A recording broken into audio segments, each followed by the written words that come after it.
আসসালামু আলাইকুম। 5 স্পেশাল স্কুলে আপনাদেরকে স্বাগতম। আচ্ছা, আচ্ছা আমি যদি লিখি আমি আমার পিতার সম্পত্তির প্রাপ্য অংশ গ্রহণ করেছি। হ্যাঁ, তাহলে আমি আমার পিতার সম্পত্তির প্রাপ্য অংশটুকু গ্রহণ করেছি বা আপনি আপনার পিতার প্রাপ্য অংশটুকু গ্রহণ করেছেন। হ্যাঁ, তাহলে প্রাপ্য অংশ আপনি গ্রহণ করেছেন। আপনি আপনার পিতার প্রাপ্য অংশ গ্রহণ করেছেন। তো আপনি কোন অংশগ্রহণ লিখবেন? এই অংশগ্রহণ লিখবেন নাকি এই অংশটা গ্রহণ লিখবেন? কোনটা লিখবেন? এটা এটা সঠিক নাকি এটা সঠিক, কোনটা লিখবেন আপনি? যে আপনি আপনার পিতার প্রাপ্য অংশগ্রহণ করেছেন, এই অংশগ্রহণ নাকি এই অংশগ্রহণ? এখানে মাঝখানে একটু স্পেস আছে আর এখানে স্পেস নাই, এটাই ডিফারেন্স এই দুইটার মধ্যে। তাহলে আসুন আমরা এটা লিখবো নাকি এটা লিখবো সেই সম্পর্কে একটু বিস্তারিত ধারণা করি। তো এই অংশগ্রহণ আর এই অংশগ্রহণ, এই দুটোর মধ্যে একটা ডিফারেন্স হচ্ছে যে এটা একটা পদ, এটা এটা একটা পদ, এক পদ, আর এটার মধ্যে দুইটা পদ আছে।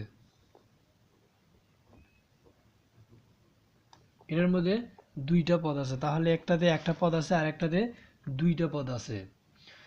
উভয়ের অর্থ ভিন্ন, এই উভয়ের অর্থটা ভিন্ন। এই অংশগ্রহণ শব্দের অর্থ হলো যোগ দেওয়া।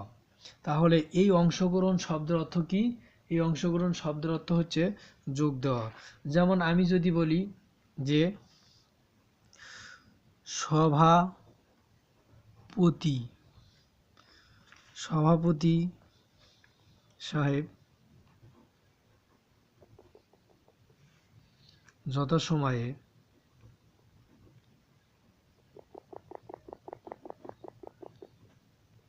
সভাপতি সাহেব যথাসময়ে সভায়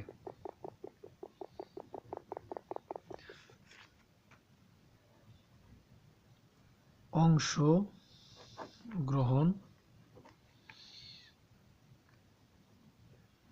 করেছেন। তাহলে আমি যখন লিখব যে আমি কোনো একটা জায়গায় নিজে উপস্থিত থেকেছি বা কোনো একটা জায়গায় অংশগ্রহণ করেছি, হ্যাঁ, তাহলে আমি কোনো একটা জায়গায় যোগদান করেছি, সেই ক্ষেত্রে এই অংশগ্রহণ লিখবো আমরা, এই অংশগ্রহণ।